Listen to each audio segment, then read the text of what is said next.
Hi guys, welcome to part 2 of my Muji kettle review. I got some feedback from the last review that you'd rather I filmed horizontally, so I'm doing that. I've got a cat as well, which is going to keep meowing.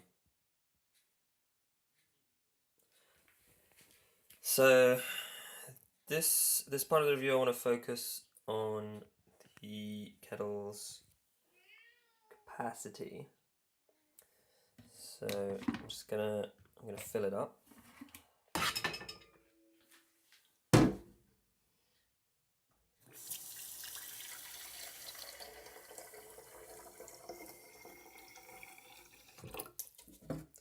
Okay, I've actually overfilled it here. Sorry, I tuned out for a second. You can see there's a little tab in there that measures the height, the max fill. I think it's supposed to be 500 mil. Put the lid back on.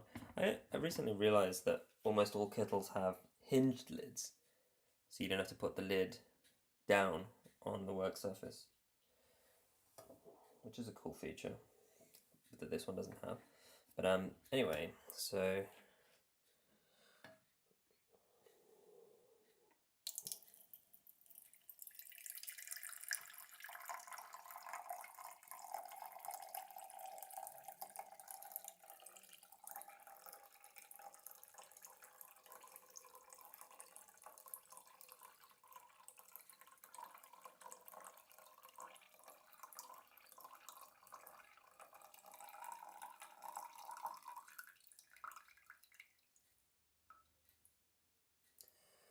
I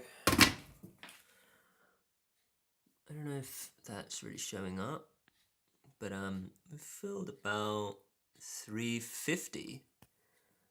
And the reason for that is that you can still hear there's some water in here, but you can still see it, I guess.